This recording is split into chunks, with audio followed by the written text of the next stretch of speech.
All right, guys, I want to welcome everybody to another Wednesday night Conversations with Cougars. And I'm so pleased to have with me as my guest tonight, longtime Alabama news and sports writer, Ron Ingram, who is now with the Alabama High School Athletic Association, where he is the Director of Communications. Welcome, Ron. It's so good to see you again, my friend.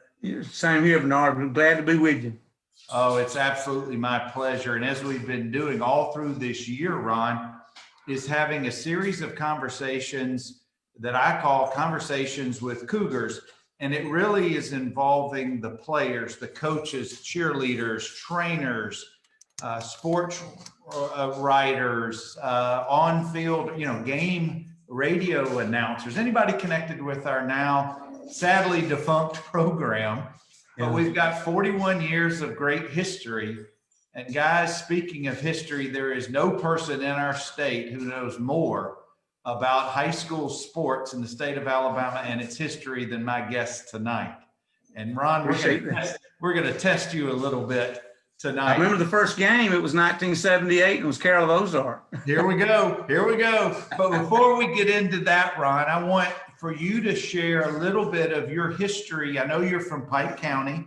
And I attended Pike County High School, and I played every sport they allowed me to play.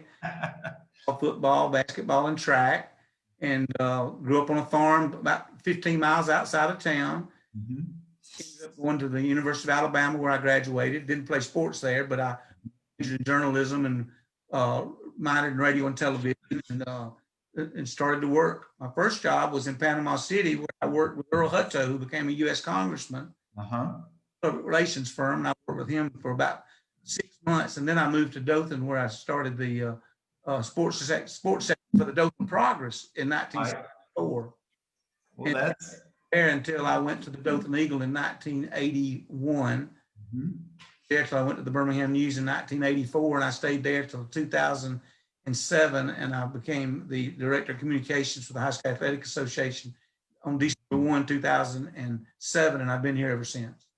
Well, it's that 74 to 84 period, guys, that Ron, you were in the Wiregrass covering sports. It was during the heyday of Dothan High football and baseball, some great success. Certainly. With Bubba Johnson, one of our coaches at Northview, with Stedman Sheely in that group that went to the state finals. So talk about that before we jump into the Northview years. Well, to be honest with you, Bernard, the first thing I did when I got to the Dothan Progress, my boss, Wayne Chansey, we didn't start the sports section. I got there in June, and we didn't start the sports section until August 1. And so I spent all summer taking pictures and going to youth league games and just meeting everybody. I took pictures of every single team in Dothan. And I got to meet a lot of people and a lot of kids that I got to see grow up after that. And I got to meet some other people that with the rec department and Lowell Roundtree and some of those other guys, and I just really fell in love with the baseball and softball that was going on down there at that time, and baseball itself in 78, baseball was a great year in Dothan. Dothan High School ended up winning the state baseball championship in 78, and then that summer the Dixie boys team went on Dixie Majors team went on and won the state championship as well, World Series, I believe. And the American Legion team down there also was very outstanding that year. But we had great baseball. They played a lot of games. And when the season was over, I was friends with Mr. Jones that owned the local radio station that carried the baseball games, and Gil Anthony was the guy that did the baseball all the way through, and I did some color on it. But we took those boys to Atlanta to watch a baseball game. And when we got ready to leave, they probably wouldn't want me to tell this, but we got to Noonan, Georgia, and then somebody decided to count heads. And we had 3 boys sitting back at the stadium. They had gotten where they shouldn't be at the time. And we went back up there, and it was closed. It was dark. On one side of the stadium was a bunch of kids, or looks like a bunch of hooligans. And on the other side was our 3 guys sitting there scared to death. And we got them home. But that was quite a trip. Well, Ron, I got to tell you, not only has Gil Anthony joined us this evening and he just heard your version of the story, he also told his version of the story a few weeks ago when he was on this show. Was it And close? boy, yes, you were very close. We didn't count That's heads. very, That was a very problem. I've learned after that. I always count heads and call roll, as I call it. You call roll. And I've done that ever since. I've coached a lot of kids and teams and taken them a lot of places, but I've never forgotten that because it could have been a disaster. Yeah, that's basically what Gil also said. I hope Gil's still watching this, but that's very funny. Gil's an old friend. I want to welcome Coach Randy Hicks, who's just joined us, Right. Charles Bronson, and some other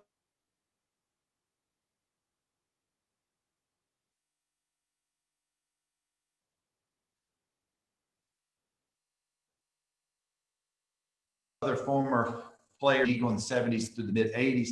And let's take it to that first year, that fall of 78, Ron, when Northview is now a brand new high school in Dothan, after Dothan High being a school for many, many decades, being the only big public high school in Dothan, having success on all sports really at different years.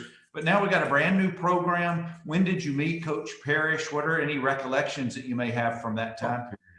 Coach Parrish and I were still great friends. We were great friends then. He was my racquetball buddy. And in fact, he burst my eardrum one time.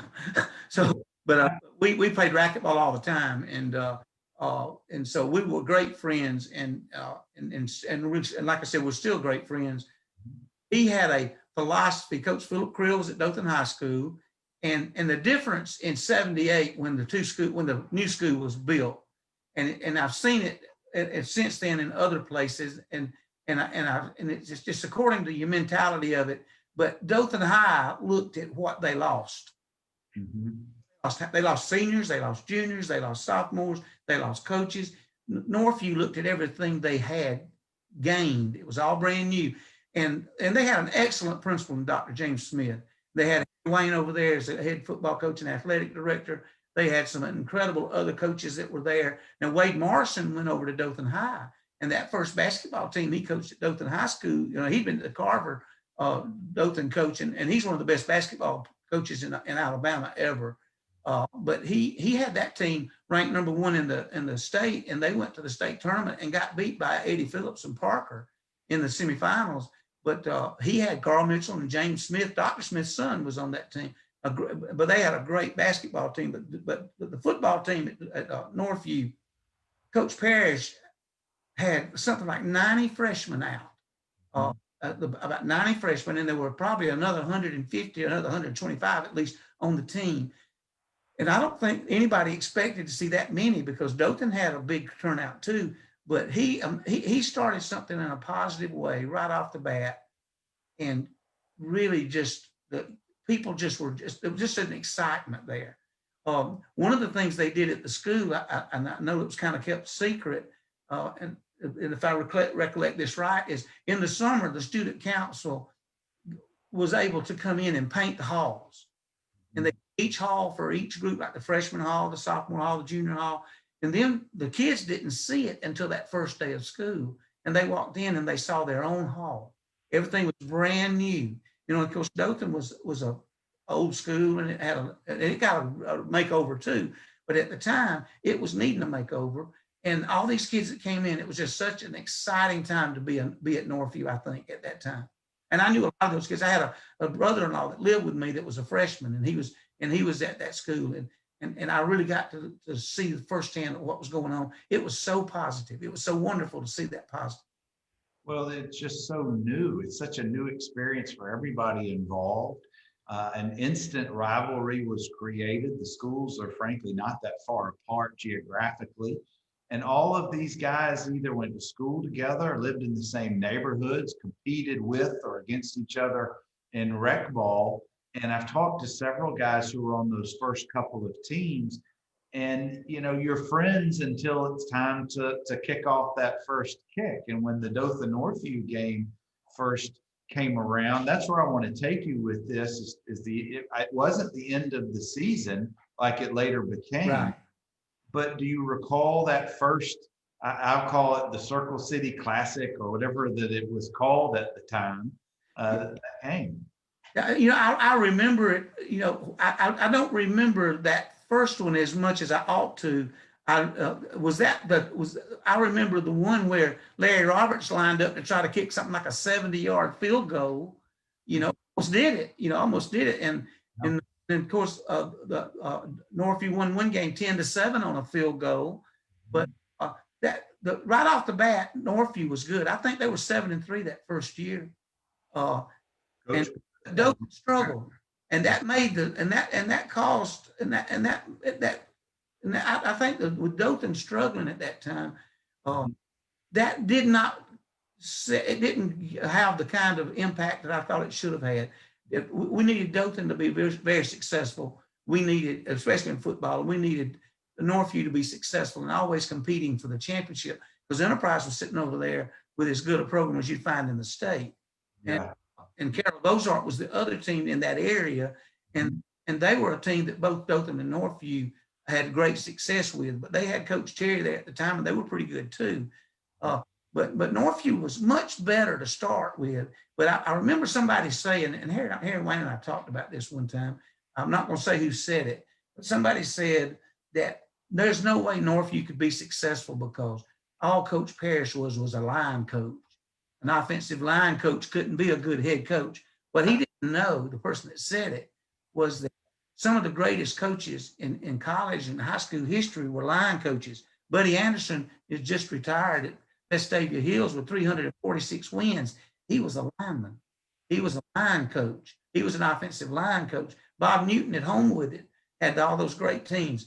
He was an offensive lineman at Russellville and then came to Sanford. One year we had 4 coaches from Sanford coaching in the semifinals that was on that national championship team at Sanford in the early 70s. 3 were linemen. Wow.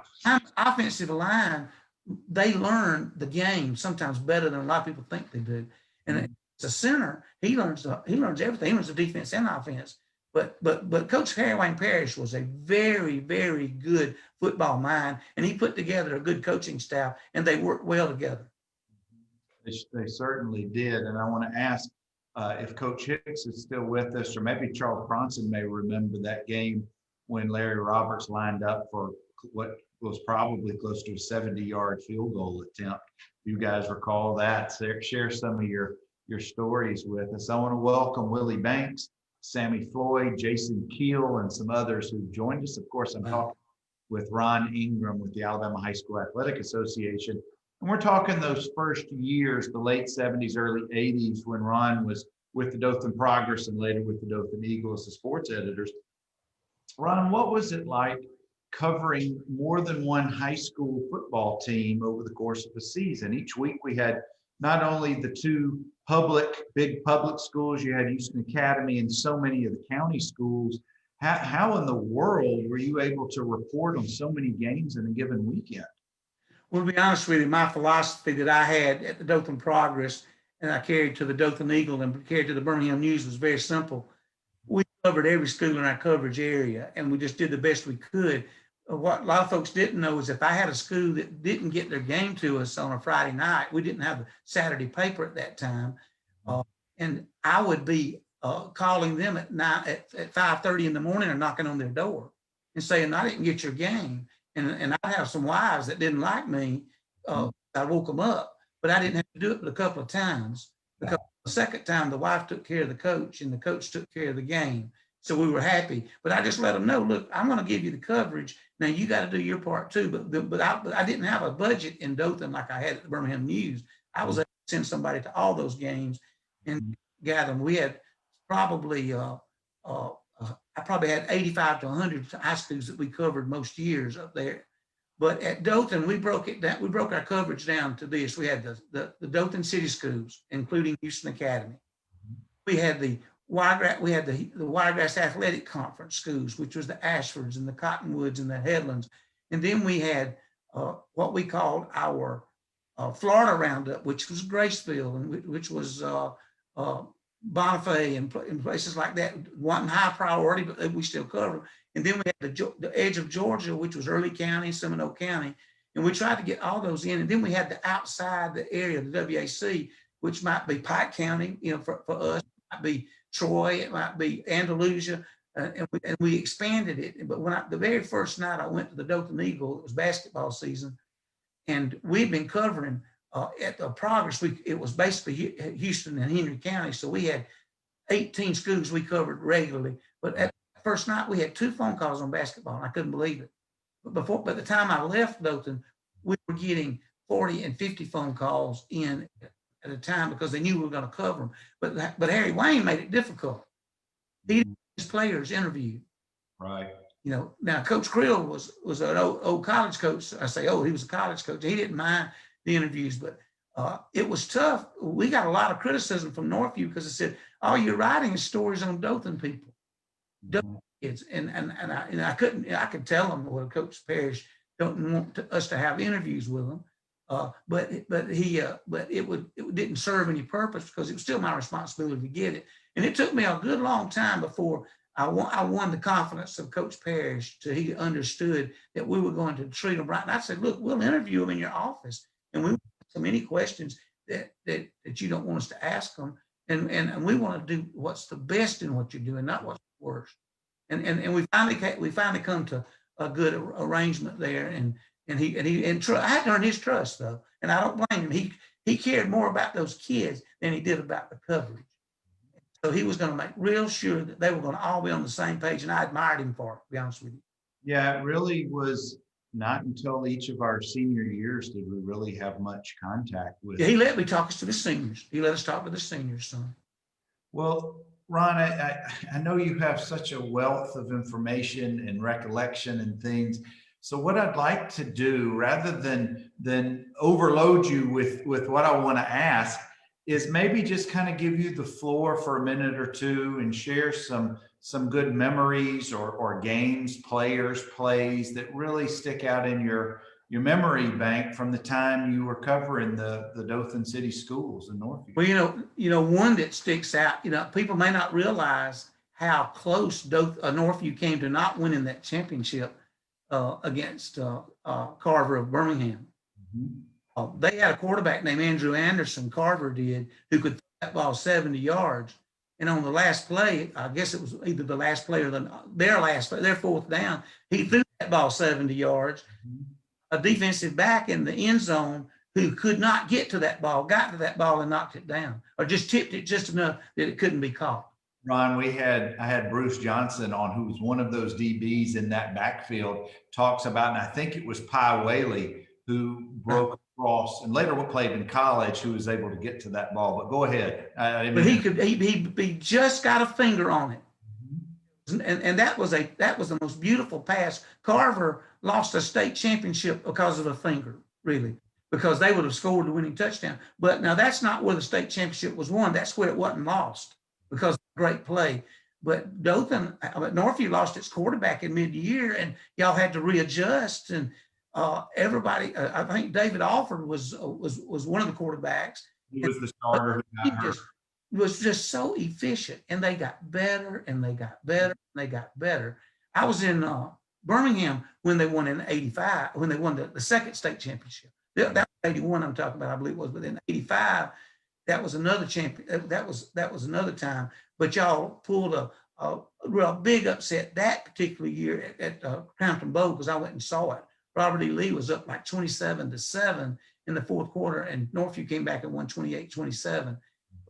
Was a talented team, probably more talented than the first, but that first team had something about it. Boy, that group started in '78, and those guys that were freshmen finished it off.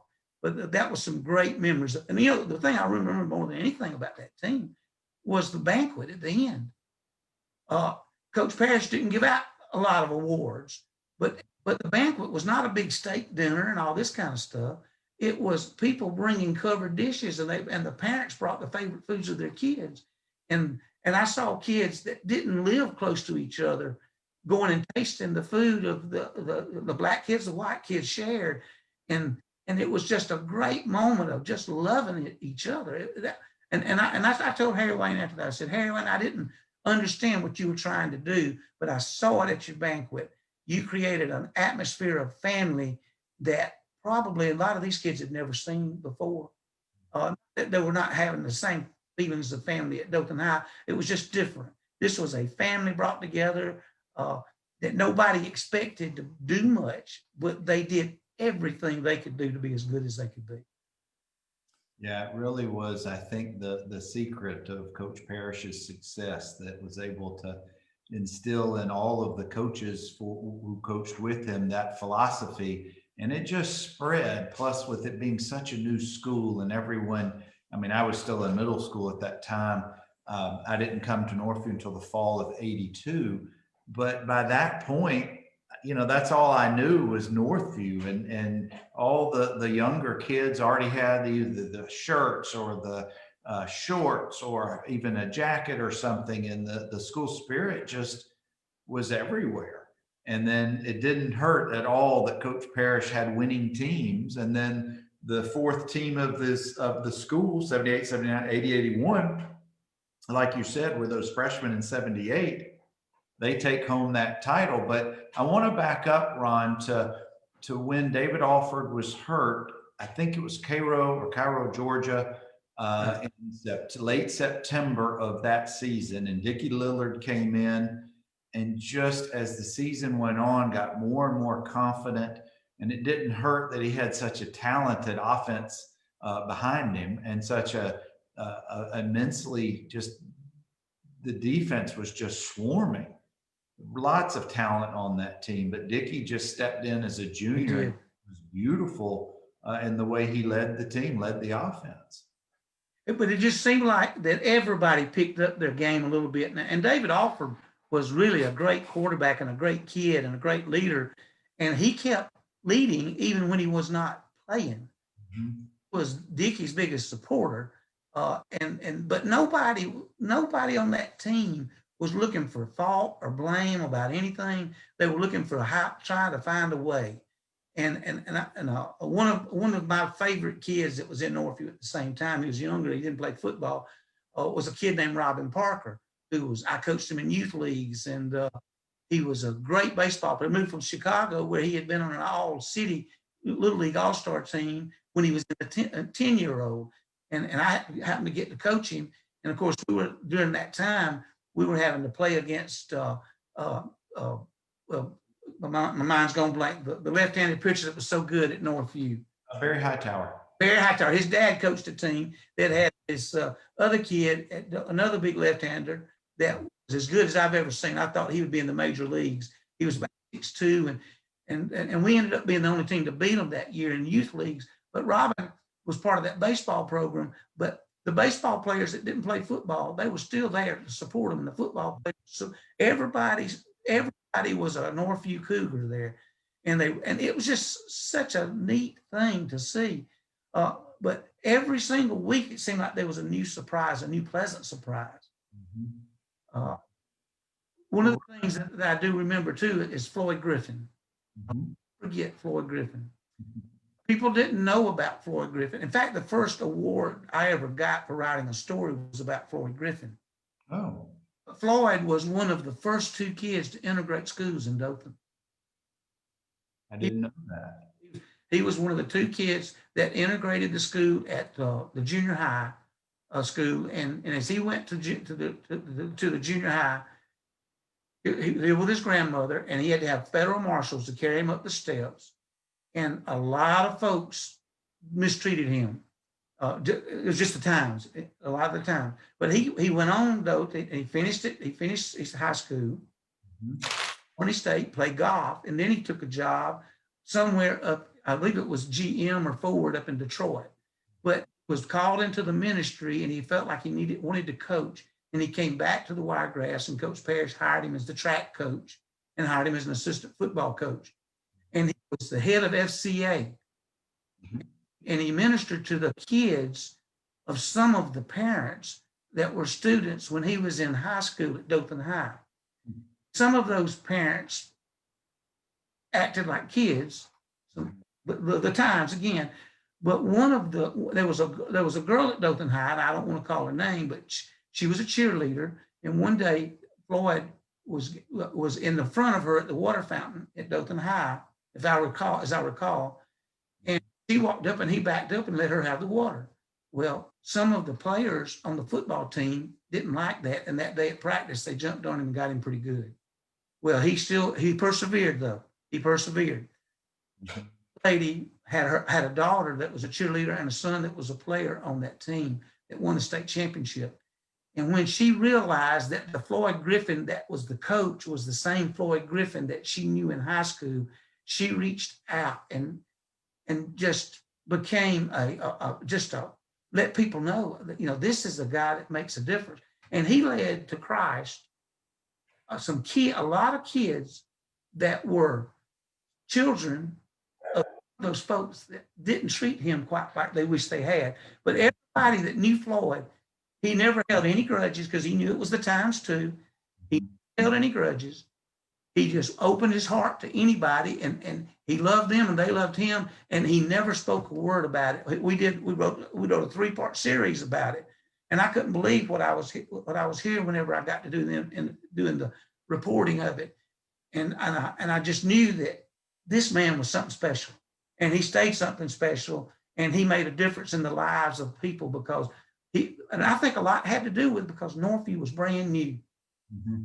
If the same thing could have happened, he'd have gone to Dothan High, where he had gone, because there was still some things there. And I'm not being critical of Dothan High. Don't get me wrong, because the folks at Dothan High treated Floyd great too. You know, during this time, the people just didn't realize this was the same kid that was the first of 2 kids to integrate the schools. Well, Ron, I really didn't want that to happen, but Floyd came and really made an impact at Northview High School in Dothan. Coach Griffin's impact on athletes and students alike is incredible. And I will tell you, I've been trying to get Coach Griffin on this show for a couple of months, and I'm hoping in the upcoming weeks we'll be able to connect with him. But by chance, do you have access to that article that you wrote about Coach? It would be the place that you would. I don't have a copy of it anymore. I wished I did. We wrote it in the Dothan Eagle, and it would have been probably around 83 or 84 before I left. And you could go to the library and look at the bound copies of the Dothan Eagle, and I believe you could find it. Well, that's a project I'm definitely going to undertake sometime soon, because I want people to know Coach Griffin's story and where he came from. Then it'd make a great movie. It would make a great movie. But the thing is, to tell you about the times he played golf at Albany State, allowed to play at Dothan Country Club in the future Masters. But that was just a different time. You know. And I'm not trying to be critical of any of those folks. No, and that was what makes Floyd so special is he persevered and moved forward. Mm-hmm. And he did what his mama wanted him to do: get a better education. Yeah. And he helped so many generations of the younger crowd. Kids don't have a clue what some people had to go through. Yeah. Well, Ron, let's talk about the 80s and Northview football. We win state titles in 81 and 85.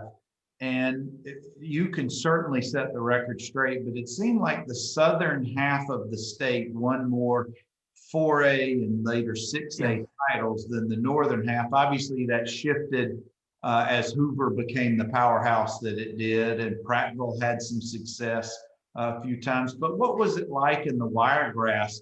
I know Barry and Enterprise tied one year for the state title. Yeah, that was 82.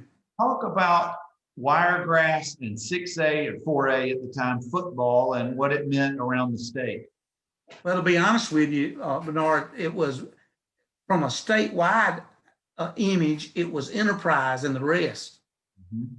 But that changed whenever, you know, Dothan was strong. Dothan and Enterprise had some great battles. I mean, they were big rivals. But Northview made it better. It made it better because it split. It gave another rival down there for them to play. Because you didn't play Enterprise then, or Carroll Ozark, then you were playing Montgomery School. And everybody felt like in Montgomery that they didn't get good officiating when they came to Dothan. And Dothan folks felt they didn't get good officiating when they went to Montgomery. I watched it. They both got great officials. I got no doubt. But it was just the image. But they all felt like they didn't get good officiating when they went to Enterprise. But it was not about officiating though, because the rivalry was good in every sport. But we had great men, we had great coaches, and what was going on in Montgomery at the time, Robert E. Lee and Sidney Lanier were still two of the biggest schools in the country, or in the state. But Jeff Davis had come onto the scene, really good. They opened in '69. I actually got to play in the first basketball game they ever had. Pike County played them in '69, and I think they opened their doors in '68, but they had a varsity in '69. They came on the scene, but Lanier was good. The one that was not very good was Carver of Montgomery. And then all of a sudden in the 2000s, that flipped. Carver was really, really good, but things started changing in Montgomery also. They made some changes about the coaches, but you had guys like Spence McCracken at Robert E. Lee, and his teams were as good as any. And to be a state champion, you were going to have to go through Enterprise or Robert E. Lee, but then it became you're going to have to go through Northview also. And Dothan, when Dothan had its best teams, when I first moved to Dothan in 73, 74, they were in the state finals 2 straight years. I think that they'd have won that state championship against Homewood, but the night before, the kids ate at a restaurant and a lot of them got food poisoning. And so they weren't at their top game. The game with Mountain Brook in 75 was kind of interesting.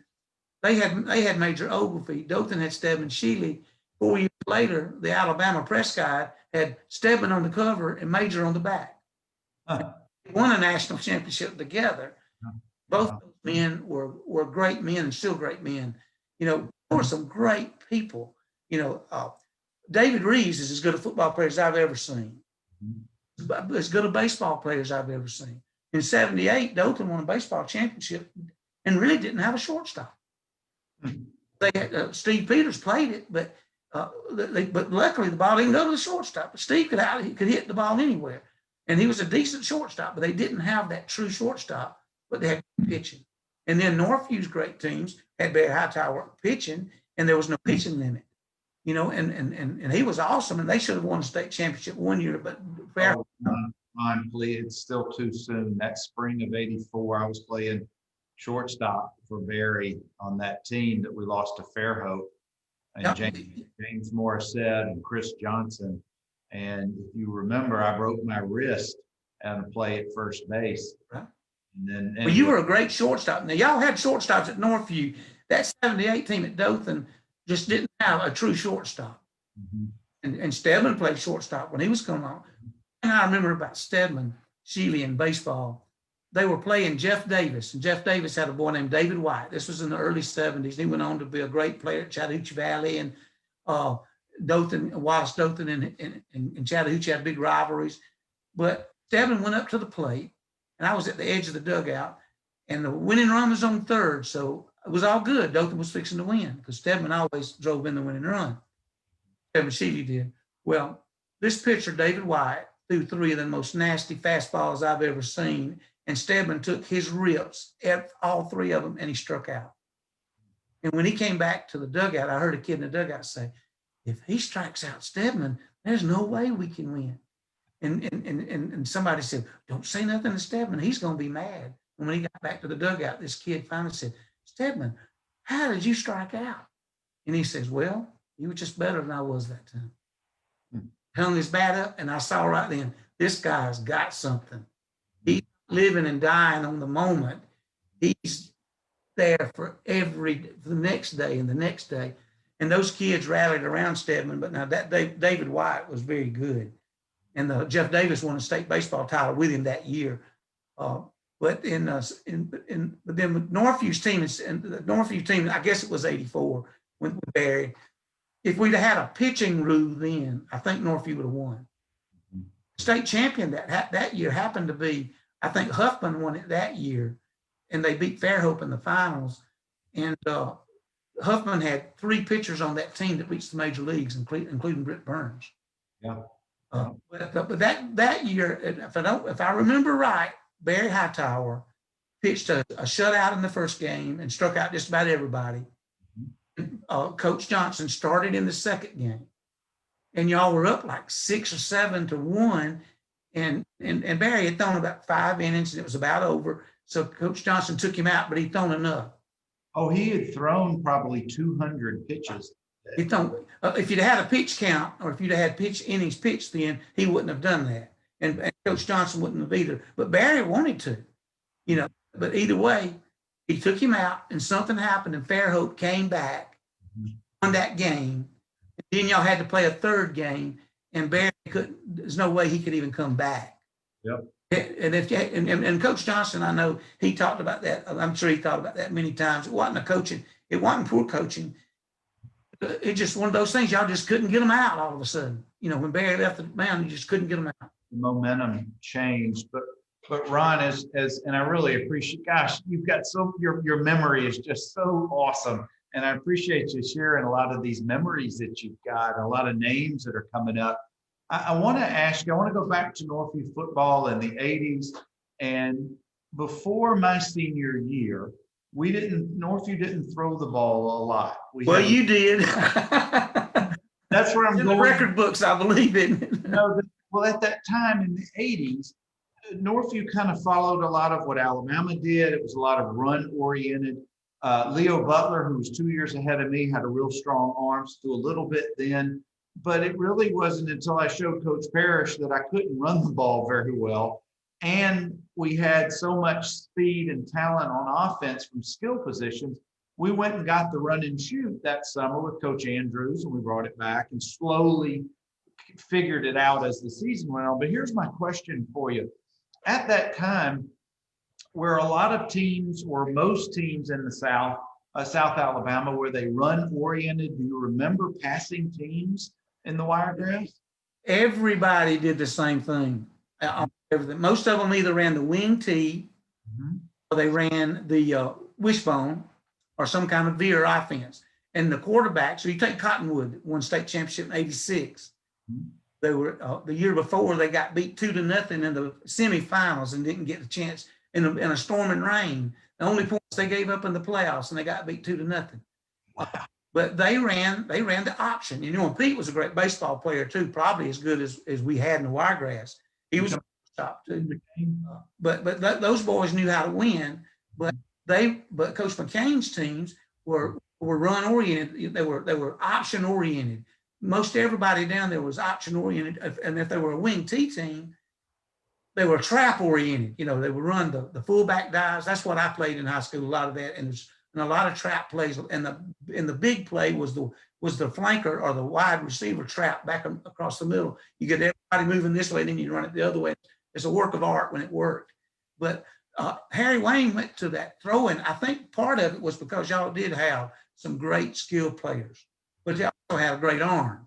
You had a quarterback who could throw, and y'all put the time in to learn that offense. But the run and shoot was just beginning. During that time, as you remember, Coach Bryant had just left Alabama, and Illinois had Mike White, and that was his last game. I had a chance being in Dothan. I got a chance to cover that last game in Memphis, and I sat at a table.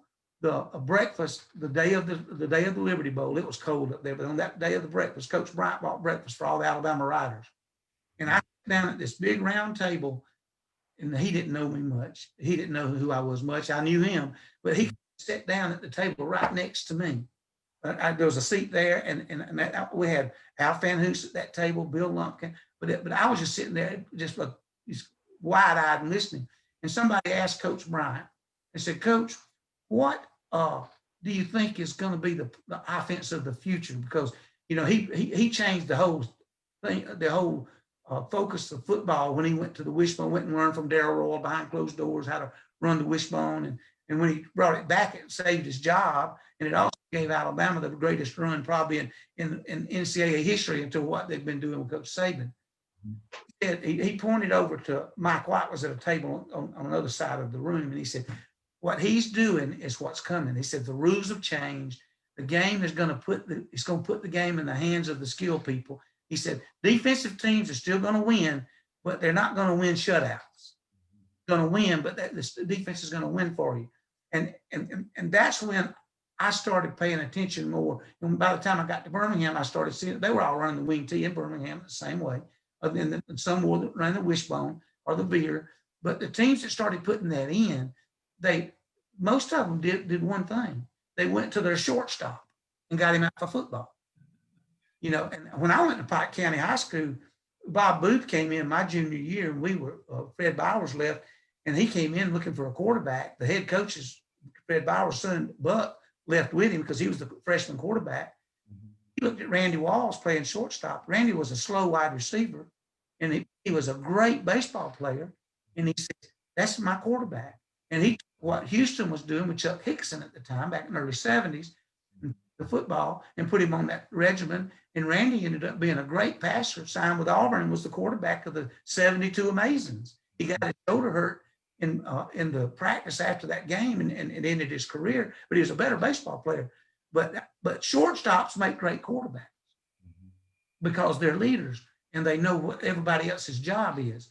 And Harry Wayne saw he had a great passing attack, and y'all were really good at it. Y'all were really, really good at it. But now today's the best passing attack. The tight end is the guy that's always open. Mm-hmm. Yeah. And y'all utilize Larry Roberts pretty well too. Yeah, Coach Parrish certainly did for that early teams. But I'll tell you, Ron, it took us until the playoffs to really click. If you remember, we had all of those overtime games. Right. Every game was a slugfest.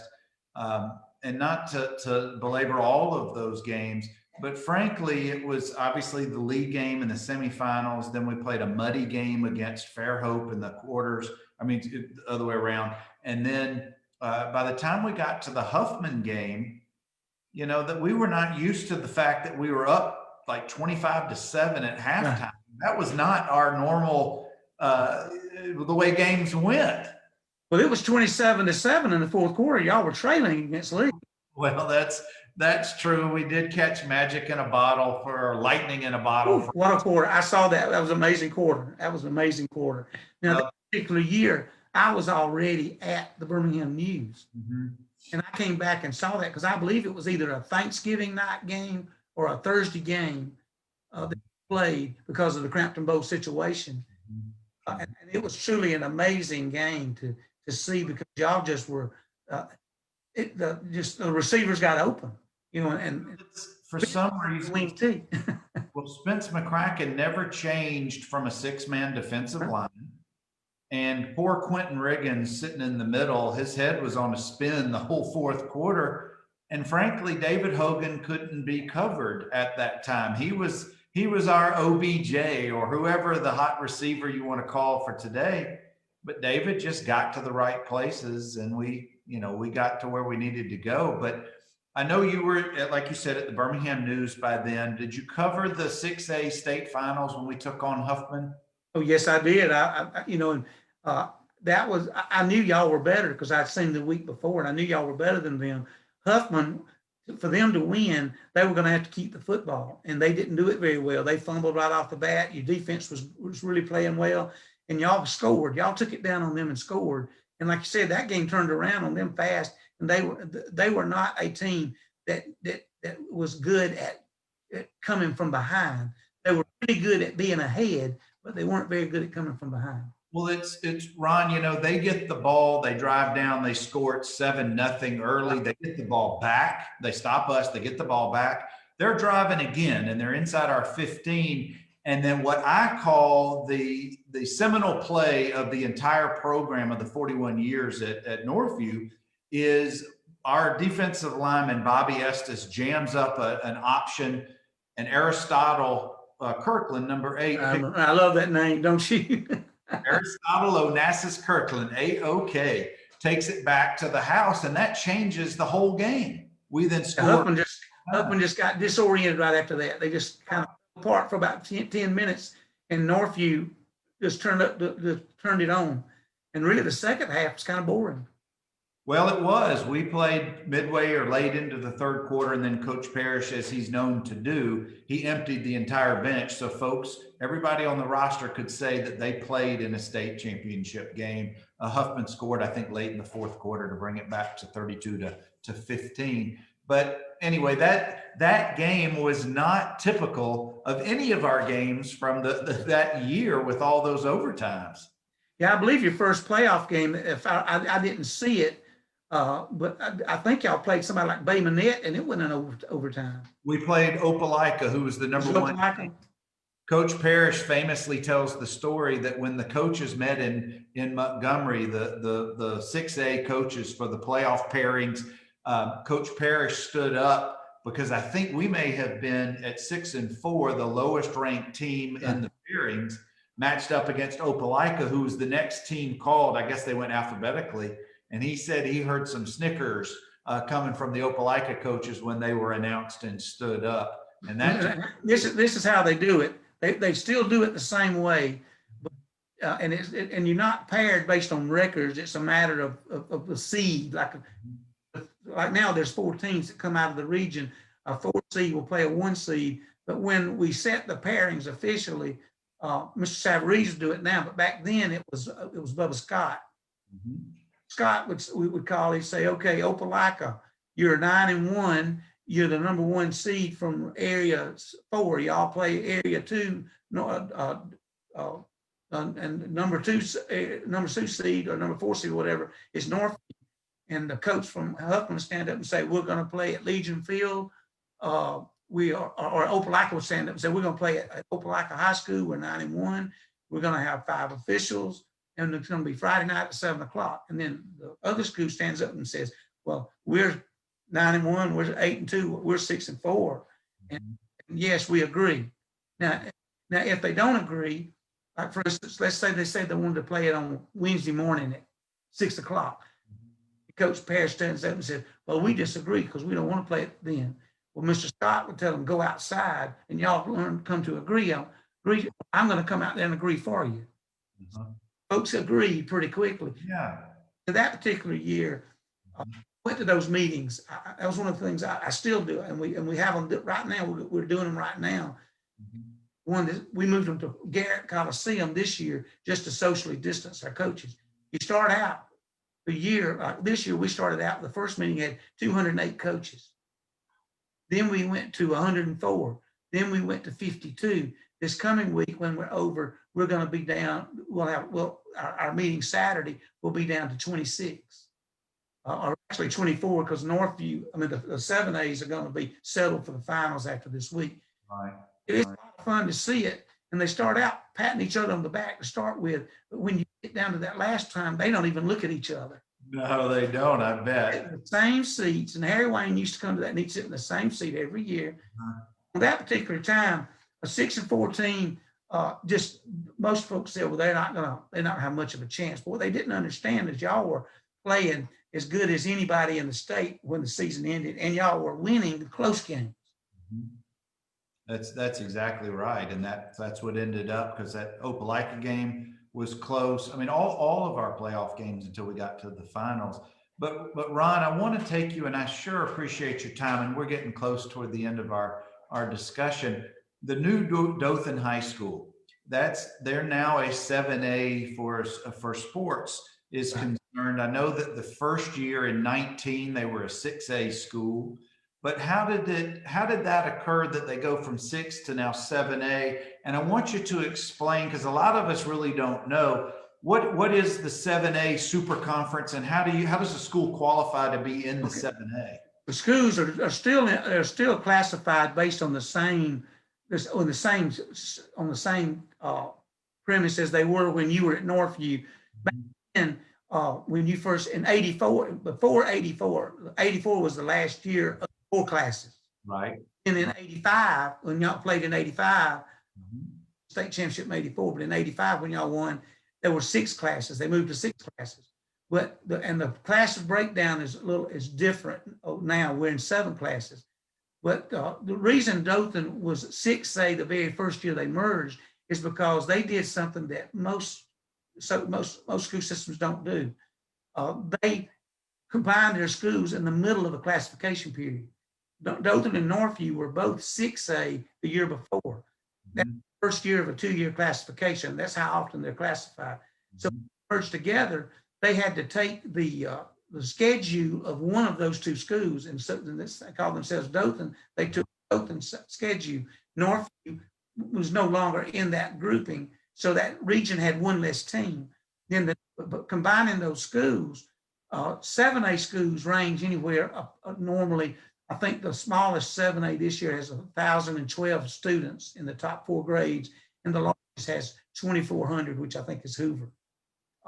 But no, for Dothan and Northview, when they're combined, they have more students. They went from 6A, which was from like 590 to 1,011. You know. And do you happen to know the population of Dothan High's student population? Well, it's over 1,000. I think it's. I remember looking at it when we classified last spring, and they were expecting 1,450 kids, I believe. So they're going to be 7A. They remain 7A for a good long time because that's size wise, that's where they belong. But it's still much smaller compared to, say, Bob Jones or Hoover or some of these other. Well, Bob Jones is a little smaller now than they were. Oh. At the time, they were larger than Hoover, but then they opened James Clemens, like Northview was open. That's right. So they split up. Both of them have about 1,500 to 1,600 students, though.